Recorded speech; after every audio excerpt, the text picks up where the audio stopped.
जो आपने बताया ना, ये तो माइनर्स है ना, ये तो हर किसी के हम्म। अंदर वैल्यूज है। लेकिन अब जी जी। जैसे मैंने भी थोड़ा यहाँ पे स्टडी किया ना, अगर हम लोग पढ़ते हैं तो पता चलता है कि इस्लाम क्या है। तो जो इस्लाम का वो है ना लफ्जी मतलब, वो आता है तस्लीम, सबसे पहले तस्लीम सही। तस्लीम। और जब मैंने हम्म ये सीखा, मुझे पता पड़ा, और मैंने उस स्कॉलर को डायरेक्ट बताया कि मेरी वालदा का नाम भी तस्लीम है। ठीक है, हम्म। आपको मालूम है, ठीक है, सही। आपकी खाला का नाम जी जी। तस्लीम। तो आ, ये जो आ, आ, तस्लीम, जो अब मैंने फिर अम्मी से भी पूछा कि अम्मी आपका नाम किसने रखा है। तो अम्मी ने कहा मुझे नहीं, मैंने हम्म कहा जिसने भी रखा वो माशाल्लाह कोई इल्म वाला होगा जिन्होंने रखा ना तस्लीम। तो हम्म इस्लाम का हम्म जो एग्जैक्टली जैसे मुख्तलिफ मायने आते हैं कि पीस, अमन, वो तमाम हम्म इसके रूट वर्ड्स निकलते हैं तस्लीम के। अब तस्लीम तो हम्म। ये हो गया या अरबी में या उर्दू में, लेकिन इसको अगर हम और आसान लफ्जों में करें, इंग्लिश में आता है, इसका मतलब होता है सबमिशन, यानी रिटर्न बैक सब करना। कबूल करना। कबूल, सिंपल ले लो। कबूल करना। इससे और बेहतर वर्ड आता है अमानत, यानी किसी ने आपको कुछ हाँ, अमानत दी है, वो आपको रिटर्न करनी है। ये अमानत और तस्लीम में फर्क नहीं आएगा? मैं फर्क यही है। तो मैं यही तो आपको बताना चाह रहा हूँ कि तस्लीम का मतलब जो हम्म होता है वो एग्जैक्टली जो है ना, वो है सबमिशन, यानी अपने आप को हम्म। सरेंडर करना, सबमिट करना। ठीक है, जी यानी जी। कोई चीज आपके पास है, वो आपने सरखम कर देनी है। ठीक है, अब हम्म सवाल ये आता है कि वो क्या क्या चीजें जो हमने करनी है ना, जो इस्लाम को हम्म। मतलूब है, या जो अल्लाह ने इंसान को पैदा किया, वो क्या क्या चीजें हैं। तो सबसे पहले अगर सही। हमें ये इल्म होगा कि इस्लाम का मतलब तस्लीम है, और तस्लीम का मतलब है सरेंडर करना, सबमिशन करना, वो क्या क्या हम्म चीजें हैं, तो वो एग्जैक्टली चार चीजें हैं। तो सबसे हम्म पहली जो एक चीज है ना, आज अब ये जो चार चीजें ना, ये हर एक की समझो ये चार तस्लीम होती हैं, और हर तस्लीम हम्म के ना सेवन सेवन स्टेप्स हैं। जो सबसे हम्म पहली तस्लीम है ना, एक तो सबसे पहली तस्लीम ये है कि हमने दिल से ख्वाहिश जाहिर करनी है अल्लाह ताला तक पहुंचने की, अल्लाह को पाने बेश की, अल्लाह का बेश। इरफान हासिल करने की। लेकिन ये जो ख्वाहिश है ना, ये दिल से होनी चाहिए, जबान से नहीं। इसी को हम्म। अरबी में या हम आम उसमें लें तो ये कहलाता है ईमान। तो ये वो आपका इसीलिए तो कि मेरे माँ बाप का दीन नहीं है जी कि जी मैं इसमें पैदा हो गया, ये मैं दिल से कबूल कर रहा हूँ, जी जी जी। इसलिए मैं मुसलमान। हाँ, जी जी सही लेकिन है। दिल से कबूल करने का ये मतलब नहीं कि आपने ये कबूल किया कि अल्लाह एक है, आखिरत है, किताबें हैं, हजरत मोहम्मद मुस्तफ़ा हम्म सल्लल्लाहु अलैहि वसल्लम आखिरी नबी हैं, और उनसे पहले जितने भी किताबें आई हैं वो उन सबको मानना, फरिश्तों को, ये हम्म ईमान नहीं है जो हम लोग हम्म सीखते हैं ना। अगर आप ये कबूल करते हैं, जैसे गवाही देना, हम्म। या आपने शहादत दे दी, नहीं नहीं नहीं नहीं, गवाही नहीं। जी जी बोले बोले, हाँ पहले बोलो। जैसे ये जो शहादत जैसे हम देते हैं ना कि मैं कबूल करता हूँ अल्लाह है कि, ये तमाम जो है ना, ये कंडीशंस हैं, ये स्टैंडर्ड्स हैं। यानी इस्लाम में हम्म दाखिल होने के लिए आपने पहले इन चीजों को एक्सेप्ट करना है, तो आप इस्लाम में जी दाखिल होंगे। लेकिन अभी ईमान जो है ना, आपके दिलों में दाखिल नहीं हुआ, अभी आप सिर्फ मुसलमान हो गए। अब दिलों में दाखिल जी। कब होगा, दिल में दाखिल तब होगा जब आप दिल से ख्वाहिश जाहिर करेंगे अल्लाह ताला तक पहुंचने की। ये ईमान बेशक। होगा। और इसकी ना हम्म कुरान के अंदर ना एक आयत है कि अल्लाह ताला भी कहते हैं कि अभी आप मुसलमान हो गए हो, लेकिन ईमान दिलों में दाखिल नहीं हुआ। ईमान बिलकुलूब, तस्दीक बिलकुलूब आपने अभी तक नहीं किया, तस्दीक बिल्लिसान किया है। यानी जबान से हम्म आपने कह दिया, इकरार कर लिया, कलमा पढ़ लिया, हजूर पाक को मान लिया, हम्म। और हम ये सब चीजें सही। सीख कर और कहते हैं हम मुसलमान हो हम्म गए। तो इस हम्म ये बहुत की पॉइंट, ये गुड़ की बातें जो हमको, जो हमें गलत राह की तरफ ले जाते हैं। जैसे आपने बताया कि हम तो झूठ, ये तो सारी एक क्वालिटीज हैं, ये तो यूनिवर्सल पैरामीटर्स है ना। लेकिन अभी जो जी। ईमान आपके दिल में, कुलूब में जब दाखिल होगा, जब आप दिल से, हम्म सच्चे दिल से ख्वाहिश जाहिर करोगे अल्लाह ताला तक पहुंचने की, अल्लाह ताला को हम्म। पाने की, तो ये आपका ईमान होगा। ये आप सही। जब, और लेकिन जब आप ये एक्सेप्ट करोगे ना दिल से, तो आपकी आइडियोलॉजी, आपका हर चीज चेंज होगा। अगर आपने सिर्फ हम्म। जबान से किया हुआ है ना, तो आपकी कुछ चीज नहीं चेंज होगी। इसमें बहुत बड़ा फर्क है जबान से और दिल से। और जी अल्लाह जी। ताला को भी जो मतलूब है ना, वो दिल से। और जैसे ही आपने आज ये कह दिया कि अल्लाह ताला मैं आप तक पहुंचना चाहता हूँ, मैं आपको पाना चाहता हूँ, ये फर्स्ट तस्लीम कर दी, तो आपकी फर्स्ट हम्म तस्लीम पे अल्लाह ताला आपको जन्नत का थर्ड लेवल गिफ्ट के तौर पर नवाज देते हैं, यानी फ्री में। हम्म चाहे आपने नमाज भी ना पढ़ी हो, चाहे आप झूठ कुछ भी हम्म करते हो एक्स वाई जेड, पहले अल्लाह ताला वो तमाम कन्वर्ट करके, सिर्फ आपका ये ईमान दिल में होगा ना, तो आप जन्नत में एलिजिबल हो जाओगे। ये है सिर्फ पहली सुभान तस्लीम। अभी आपने सिर्फ पहली अल्लाह। तस्लीम की है। अब दूसरी, हम्म तीसरी, जो चौथी तस्लीम है, उसको अगर हम लोग कुरान पढ़ेंगे तो कुरान में पता चलता है कि अल्लाह ताला ने इंसान को कैसे बनाया ना। तो मुख्तलिफ हम्म, 3 सूरतें, 3 आयत हैं, जिसमें अल्लाह ताला ने हम्म, बनाया कि बताया कि मैंने इंसान को मिट्टी से बनाया, उसके बाद इसके अंदर एक नफ्स रखा और फिर मैंने अपनी रूह इसके अंदर फूँकी। ठीक है? तो जिस सही। तरीके से मैं ये असद हूँ ना, तो मेरे साथ 2 बॉडीज़ और भी हैं। एक मेरा नफ्स हम्म, है, एक मेरी रूह है। तो यानी जी 3 जी। असद हैं। अब इन तीनों असद की आपने तस्लीम करनी है। अभी पहली तस्लीम तो आपने सिर्फ़ अल्लाह ताला तक पहुँचने की ख्वाहिश ज़ाहिर कर दी, अब आपने दूसरी, तीसरी, चौथी तस्लीम पे आना है। तो दूसरी तस्लीम जो मोस्ट इम्पोर्टेंट है, वो ये है, सबसे पहले आपको ये इल्म होना चाहिए कि आपके अंदर रूह है अल्लाह ताला की ना, और वो रूह जो सही। है ना, वो अल्लाह ताला की अमानत है। वो आपको अल्लाह ताला तक पहुँचानी है जब आप ज़िंदा हैं। ये बहुत इम्पोर्टेंट है। मरने के वक़्त या मरते वक़्त वो फ़रिश्ता रूह आपकी कब्ज़ करके अल्लाह ताला तक पहुँचाता है। लेकिन अल्लाह ताला को जो मतलूब है वो ये है कि इंसान ये जो रूह अल्लाह ताला ने जो ख़ज़ाना हमारे अंदर रखा है, वो हमने ज़िंदा होते वक़्त अल्लाह ताला तक पहुँचाना है। ये अल्लाह ताला को मतलूब है, ये की पॉइंट्स हैं, जो मैंने यहाँ पर सीखे। सही। ये अभी आपकी अगर आप ये रूह सबसे पहले तो आपको इल्म होना चाहिए, इल्म के बाद आप प्रैक्टिकल स्टेप लेंगे, फिर आपका सवाल खुद ही ऑटोमेटिक आएगा कि मेरे अंदर जो रूह है मैं वो कैसे पहुँचाऊँ ना, उसका क्या तरीक़ेकार है, वो फिर बाद में आएगा। सबसे पहले तो इल्म हुआ, आपने इसको समझा कि हम्म, वाक़ई इंसान को अल्लाह ताला ने बनाया कैसे, ठीक है? तो ये दूसरी तस्लीम होगी कि आपने ये इकरार करना है कि अल्लाह ताला ये जो रूह है, ये आपकी अमानत है, मैं आपको ज़िंदा होते वक़्त आप तक पहुँचाना चाहता हूँ। ये जैसे सही। और ये इसकी बाकायदा ना मैंने जहाँ से सीखा, पढ़ा ना, बाकायदा मैंने कुरान हम्म, की आयत भी पढ़ी। अब मैंने को मुझे याद नहीं है लेकिन रेफ़रेंस मुझे सब मैंने उसकी ट्रांसलेशन भी पढ़ी कि किस हम्म, तरीके से अ- लिखा है और बाकायदा कुरान में से ना। और थर्ड हम्म, तस्लीम जो है वो ये है कि जो आपके नफ्स है ना, नफ्स के हम्म, अंदर 19 बीमारियाँ डिज़ीज़ होती हैं। हम्म, अब वो 19 हम्म, बीमारियाँ जो है ना वो कुरान मेंशन भी हैं। सबसे पहले तो आपने इल्म हासिल करना है कि मेरे नफ्स के अंदर कौन-कौन सी बीमारियाँ हैं। जब आपको पता हम्म, होगा कि आपकी बीमारियाँ कौन-कौन सी हैं, तो फिर आप उनका इलाज करेंगे। ठीक है? सही अगर बात है। अगर आपको वो पता ही नहीं होगा कि मेरी बीमारियाँ कौन-कौन सी हैं, तो आपको इलाज ही नहीं कर पाएँगे। जिस तरीके आज- से अब हमें पता चला मुझे ब्लड प्रेशर है, शुगर है, तो जब डायग्नोज़ होता है तो फिर मैं उसकी मेडिसिन लेता हूँ, प्रिकॉशन लेता हूँ। तो इसी तरह इंसान के अंदर एक नफ्स है, उसको अल्लाह ताला ने 7 स्टेजेस के मुताबिक डिज़ाइन किया है। यानी एक पहला हम्म, स्टेज होता है, उसका नाम अलग है। अल्लाह ताला ने बाकायदा हर आयत के अंदर नाम लिखा हुआ है कि सबसे पहले आपका नफ्स अम्मारा, दूसरा नाम है, फिर तीसरा है, फिर चौथा है। जब आप खुद पढ़ेंगे तो आप खुद एनालाइज़ कर लेंगे कि मेरा नफ्स अभी कहाँ पर है। आपको खुद सही। पता चल जाए और वो नफ्स पता चल जाएगा और नफ्स के साथ आपको पता चल जाएगा नफ्स की कौन-कौन सी बीमारियाँ हैं। वो कुरान के अंदर हम्म, अल्लाह ताला ने सब लिखी हुई हैं और बाकायदा मेंशन मैंने खुद अपनी नोटबुक में नोट की थी कौन-कौन सी बीमारियाँ हैं। तो उसमें से जब आप उन बीमारियों को हल करेंगे, उन बीमारियों से जब अपने आपके नफ्स को पाक कर लेंगे, तो फिर आप जन्नत में दाखिल हो सकते हैं। अगर आपके नफ्स के अंदर वो बीमारी रहेगी, 19 में से कुछ भी है, तो आप एलिजिबल नहीं हो सकते जन्नत के लिए।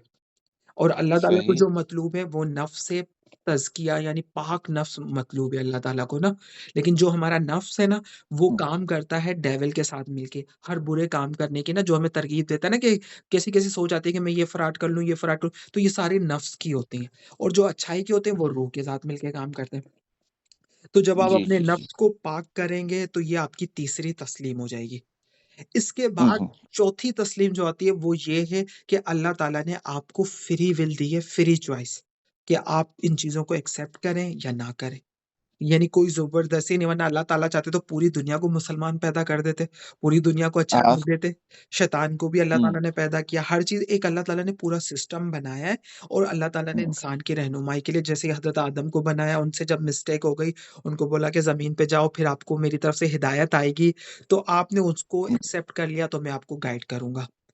तो ये सही। फ्री फ्री विल है, तो इसकी वैल्यू है। तो आइदर हम्म, आप कोई ज़ोरी ज़बरदस्ती नहीं है। लेकिन फ्री विल में क्या आता है कि इंसान अपनी फ्री विल भी ना अल्लाह ताला को सबमिट कर देता है। तो इस दर्जे पे जब पहुँचता सही। है ना तो इंसान जो होता है ना वो अल्लाह ताला का दोस्त बन जाता है, अल्लाह का वली बन जाता है। और वली उलुल अल्बाब बुजुर्गान दीन बनना अल्लाह ताला ने हर एक इंसान में ये क्वालिटीज़ रखी है। आप में, मुझ में, सब में। जैसे जैसे कि जो बंदा डॉक्टर बनना चाहे वो बन सकता है ना, जब वो पढ़ेगा, मेहनत करेगा। बे- तो तो ये नहीं है कि सही बात है। गरीब का बच्चा नहीं बन सकता या अमेरिका ने जो मेहनत करेगा, तो इसी तरह जो वो अल्लाह ताला तक पहुंचने के भी दर्जात है ना, बुजुर्ग वलीउल्लाह बनने के, वो सबके लिए इक्वल है। अच्छा, अब जन्नत के भी ना 7 लेवल्स हैं। जैसे दुनिया में ना कि अगर आप मैट्रिक पढ़ के भी अपना गुजर बसर करना चाहें तो भी कर सकते हैं, ग्रेजुएशन, मास्टर, पीएचडी, डॉक्टरेट करके भी करना चाहें तो इसी तरीके से आप जिस तरीके से एक एक तस्लीम करते जाएंगे तो आपके लेवल इंक्रीज होते जाएंगे। सही है। तो ये जो बहुत ज़्यादा मोस्ट इम्पोर्टेंट चीज़ है। तो अब जब इंसान ये सीख लेता है ना, तो फिर वो पूछता है कि इसका प्रैक्टिकल क्या है ना, मैं कौन-कौन से स्टेप लूँ? लेकिन सबको जैसे जो हमने अपने माहौल से या मौलवी साहब से सीखा होता है, उसको इग्नोर करके जब खुद बंदा स्टडी करता है ना कुरान को, तो फिर उसके लिए हिदायत के हम्म, रास्ते खुलते हैं। तो मोस्ट इम्पोर्टेंट जो है, अगर हम कोई भी बिल्डिंग बनाते हैं ना, तो उसकी बुनियाद जो होती है वो हम मजबूत बनाते हैं। हम्म, वो सही बुनियाद बात है। मजबूत होगी तो हम बिल्डिंग का स्ट्रक्चर, तो वो बुनियाद जो इंसान की ईमान है, वो ईमान अगर हमारा मजबूत होगा ना, पहली तस्लीम, तो दूसरी, तीसरी, चौथी वो ऑटोमेटिक खुद ब खुद ठीक होंगे। लेकिन अगर आपका सही। ईमान मजबूत नहीं है, दिल में नहीं है, उसके बाद अगर आप नमाज, रोजा, ज़कात कुछ भी काम करते रहें, वो उसमें आपको ना लुत्फ़ आएगा, ना आपको मज़ा आएगा, और अल्लाह ताला को भी जो मतलूब है ना, वो ईमान के बाद वाला है। जो आप देख रहे हैं ना सही। कि कितने लोग हज हम्म, करके भी आते हैं, लेकिन उसके बाद भी उनके हालात क्या होते हैं, और कोई किस तरह हम्म, मुख्तलिफ हमारे सामने ही लोग हैं ना। तो लेकिन इससे अब हमने जो सबक सीखना है ना, वो ये है कि सबसे पहले ईमान को दिल में दाखिल करना है, एक सच्ची ख्वाहिश ज़ाहिर करनी है दिल से, आपके हर वक़्त माइंड हम्म, में हो कि मैंने अल्लाह ताला को पाना है। इसी चीज़ को इल्लामा इकबाल ने बोला है कि तूरे सीना तो है कोई मूसा ही नहीं। यानी हम्म, हज़रत मूसा ने कलीमुल्लाह से जो तूरे सीना पे पहाड़ पे जाके अल्लाह ताला से बोला कि मैं आपको देखना चाहता हूँ। तो अल्लाह ताला ने बोला कि सही। आप नहीं देख सकते, हाँ, देख सकते हो, अगर पहाड़ पे देखो, नज़र मैं आता हूँ वहाँ पे, अगर तुम में शौर हुआ देखो। तो हज़रत मूसा ने अल्लाह ताला को देखा, देख के बाद बेहोश हुए। यानी अल्लाह ताला पहाड़ के ऊपर आए, जी। लेकिन उस वक़्त हज़रत हम्म, मूसा को जो शऊर था वो बर्दाश्त नहीं कर सका, अल्लाह की जो भी तजल्ली, नूर आया, तो वो बर्दाश्त नहीं नू- कर सका। वो देख के फिर हज़रत मूसा बेहोश हुए।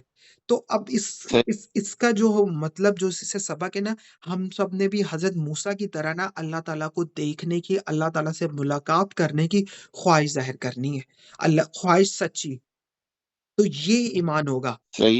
ये ईमान होगा और ये आपके दिल में होगा। अगर आपके दिल में ख्वाहिश नहीं है अल्लाह ताला से मुलाकात करने की, जैसे होता है ना मैं इमरान खान से मिलूँ या उससे मिलूँ, जैसे बड़े जैसे हम्म, दुनियावी होते, इसी तरीके से जब आपकी ये हाँ, ख्वाहिश होगी ना, तो आपका माइंड उसी तरह आपके गाइड करेगा। जैसे मेरी ख्वाहिश हो कि मुझे जापान आना है, पढ़ना है, तो फिर मैं उसके मुतालिक इल्म हासिल करूँगा, प्रोसेस करूँगा, पेपर देखूँगा, क्या-क्या रिक्वायर, तो इसी तरीके से जो ईमान है ना, वो यही है कि आपने अल्लाह ताला तक पहुँचने की ख्वाहिश ज़ाहिर करनी है। ये ईमान है। इसके बाद फिर जो सही। है वो आपकी रूह है, आपका नफ्स है और आपकी फ्री विल है। और जो जैसे आपने बोला ना, जैसे ख्वाहिश ज़ाहिर की ना, तो आपकी रूह अल्लाह ताला तक पहुँच सकती है जो दूसरी तस्लीम होगी। इवन कि जब मैंने हम्म, पढ़ा ना कि जैसे हमारे पास सऊदी अरब के अंदर खाना काबा है ना, इसी तरीके से एक खाना काबा अर्श के ऊपर भी है जो फरिश्तों का है, जहाँ पे फरिश्ते तवाफ़ करते हैं। जब आपकी हाँ, रूह इतनी अल्लाह ताला का नूर एक्सेप्ट कर लेगी, जब वो ज़िक्र करेगी, जब आपकी क्वालिटीज़ इंक्रीज़ होंगी, तो आप खाने काबा की तरह जो फरिश्तों का खाना काबा है ना, आप उसका तवाफ कर सकते हैं। और इस चीज़ को अल्लाह ताला अच्छा, ने कुरान में लिखा है कि आप जब सुल्तान बन जाएँगे तो आप अल्लाह ताला तक पहुँच सकते हैं। और जब मैंने ये सुल्तान पढ़ा तो मैं हैरान रह गया कि मेरी खाला का नाम सुल्तान है, सुल्ताना खाला। और मैंने खाला का नंबर लिया, जब मैंने तस्लीम सीखा तो मैं हैरान रह गया, मेरी वालिदा का नाम। और उसके बाद अल्लाह ताला ने सूरह रहमान के अंदर लिखा है कि पूरी दुनिया को चैलेंज किया कि आप ज़मीन और कायनात के किनारों से निकल के दिखा सकते हो तो निकल के दिखाओ। हाँ, निकल सकते हो मगर सुल्तान से। अगर आप सुल्तान बन जाओगे तो इस ज़मीन के अर्श के किनारों से निकल के आप अल्लाह ताला तक पहुँच सकते हो। तो ये वाह, अल्लाह ताला आपको सुल्तान ये है, और ये कुरान के अंदर सूरह रहमान में।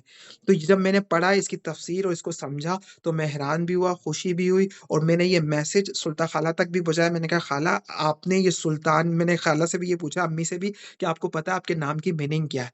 तो उन्होंने कहा हमें नहीं मालूम ना। और फिर उनको मैंने बताया कि सुल्तान का मतलब क्या है और सुल्तान आप कैसे बनोगे। सबसे पहले आपने तस्लीम सीखना है कि तस्लीम क्या है, इसको एक्सेप्ट करना है। उसके बाद जब आपने अपने अंदर क्वालिटीज़ पैदा करनी है तो सुल्तान बनना है, और सुल्तान बन के आप सऊदी अरब में उम्रा, हज करके आ चुके हो, वही सुल्तान बन के आपने काबा जो फरिश्तों का ना, वहाँ पे तवाफ़ करना है। तो आप बन सही। सकते। और ये क्वालिटीज हर एक में अल्लाह पाक ने रखी है सुल्तान बनने की। लेकिन बेशक। ये पूरा जो खजाना है ना, अब हम सबको जब इल्म ही नहीं होगा तो हमें पता ही नहीं कि हमारे अंदर क्या छुपा हुआ है। हाँ सही बात है। तो इसी चीज को हजूर पाक ने कहा है कि जिसने अपने नफ्स को पहचाना उसने रब को पहचाना। तो इनको दूसरे बे- अल्फाज में आसान लफ्ज में, जब मैं पहले ही हदीस पढ़ता था मुझे समझ ही नहीं आता नफ्स को पहचाना कैसे पहचाना। अब जब मैंने इसको डिटेल में स्टडी की तो मुझे पता चला जिसने अपनी रूह को पहचाना उसने रब को पहचाना।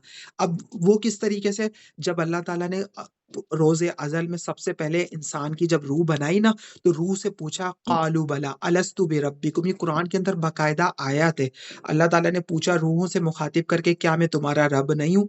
तो रूहों ने तमाम ने जवाब दिया कालू बला, जी हाँ आप हमारे रब हैं। तो यानी हमारे अंदर जो हमारी रूह है वो अल्लाह ताला को देख चुकी है, अल्लाह ताला से कलाम कर चुकी है, अल्लाह ताला की रबूबियत का इकरार कर चुकी है। यानी जब अल्लाह ताला ने सही। ये हमारी रूह बनाई ना, तो अल्लाह ताला ने पूछा अलस्तु बिरब्बिकुम, तो रूह ने इधर-उधर देखा कि ये आवाज़ कहाँ से आई है। तो रूह की आँखें बनी, फिर रूह ने जवाब दिया कालू बला, तो ये ज़बान जो हमारा बोलना जो ये तब बना। साइंस अभी दरियाफ़्त नहीं कर सकी ये आँखें और ये कैसे बनी। हम्म, लेकिन कुरान के हम्म, अंदर ये बाकायदा लिखा हुआ है, यह कुरान की आयत है। ये तो वो हम्म, हदीस नहीं कि जो इंसान बोलते हैं झूठ है। तो अलस्तु बिरब्बिकुम कालू बला, तो आपकी रूह ने, मेरी रूह ने, ये सबने जवाब दिया है। लेकिन अब इसका जो मोस्ट इम्पोर्टेंट है भाईजान वो ये है कि हमने अपनी रूह को पहचानना है। बेशक। अब वो रूह को पहचानने का भी आसान सा तरीका ये बताया कि हजूर पाक की जो पहली सुन्नत है ना उस पे अमल करना है। अब वो पहली सुन्नत क्या थी? हम्म, जब मैंने सीखा मुझे तो बहुत खुशी हुई और मैंने कहा हमें तो पता ही नहीं है पहली सुन्नत क्या है ना। पहली सुन्नत ये है कि हजूर पाक क्या करते थे, गारे हिरा में जाते थे और सुकून से वहां बैठ जाते थे 10-10 12 दिन, अपना खाना भी ले जाते थे और मुराकबा करते थे, गौर व फिक्र करते थे कि मैं कौन हूँ, कहाँ से आया हूँ। हम्म, हजूर पाक भी जो थे एक इंसान थे, तो वो गारे हिरा में जाते थे। बे- फिर वहां पे जो था फरिश्ता उनके पास आया अल्लाह ताला। तो जब गौर व फिक्र करेंगे, इंग्लिश में इसको कहते हैं मेडिटेशन। यानी आप अपने ज़हन को बेशक। यकसू कर लेंगे, यकसू करेंगे ना, और इसके बहुत सारे हेल्थ बेनिफिट इनकाउंटेबल। लेकिन जैसे वो होता है ना, फास्टिंग आप रखेंगे तो आप डिटॉक्सिकेशन हो जाएँगे आपकी बॉडी, ये सारे माइनर बेनिफिट्स हैं। ये बेनिफिट खुद ब खुद ऑटोमैटिक आएँगे, लेकिन आपका जो गोल हो ना वो बड़ा होना चाहिए, बिग मकसद कि आप कर किस चीज़ के लिए हैं। यानी ज अब जैसे वो होता है ना, जैसे कंपनी में मैं जॉब करूँगा, तो जो दूसरे बेनिफिट है ना, गाड़ी, मोबाइल, लैपटॉप, वो क ऑटोमैटिक देंगे। मेरा मकसद तो बड़ी तनख्वाह होती है ना, जो दूसरी छोटी-मोटी चीज़ें हैं वो खुद हम्म, ऑटोमेटिक सिस्टम के मुताबिक मिलती हैं। तो मेडिटेशन जब मिल आप जाएगी। करेंगे, हाँ, तो मेडिटेशन या जब मुराकबा आप करेंगे ना, तो आप अपनी रूह को पहचान सकते हैं। और जिसने अपनी रूह को पहचान लिया ना, तो यानी उसने रब को देख लिया। क्योंकि रूह जो है वो रब का देख चुकी है, रब से बात कर चुकी है और रब का रबूबियत का इकरार कर चुकी है, कालू बला। उसके बाद फिर आप जितनी तरक्की करेंगे ना, जितना जैसे वही ना, आपने जितनी मेहनत करी, बिज़नेस, इसी तरीके से आप हम्म, अल्लाह के करीब आने की जितनी मेहनत करेंगे ना, तो आप सुल्तान बनेंगे। अल्लाह ताला तो सही। बिल्कुल बैठा हुआ है, तो आप अल्लाह ताला तक पहुँच सकते हैं, वलीउल्लाह बन सकते हैं। और जितना आप मेहनत करेंगे, उतना ही आपका लेवल जन्नत के करीब होगा। लेकिन स्टार्ट वहीं से, बे- बेस से करना है, ख्वाहिश से। जैसे होता है ना कि बस मेरी ख्वाहिश थी कि मैं बाहर मुल्क निकलूँ, खुद ब खुद फिर चीज़ें सेट होंगी। हम्म, अल्लाह कैसे रास्ते निकालते हैं ना, कि असबाब हाँ। बनते हैं। तो बस भाईजान मेरा ये मकसद आपको बताने का, सबसे पहले ईमान को ये समझना है, इल्म पहले, इल्म से। उसके बाद समझ आ गया तो हम्म, हमने ख्वाहिश जाहिर करनी है अल्लाह ताला तक पहुंचने की, इंशा और वो भी दिल से। इंशा इंशाल्लाह इंशाल्लाह जरूर। चल भैया अब इजाजत दे। जी जी, बिल्कुल। 12:30 हो गए। चलें, ठीक है। बहुत शुक्रिया, बहुत शुक्रिया। अल्लाह पाक आपको तौफीक दे। चलो, जल्दी जी, फोन करना, अभी लंबी बात करेंगे इंशाल्लाह। इंशाल्लाह ठीक है। इंशाल्लाह। ओके ओके ओके, अल्लाह हाफिज, अल्लाह हाफिज।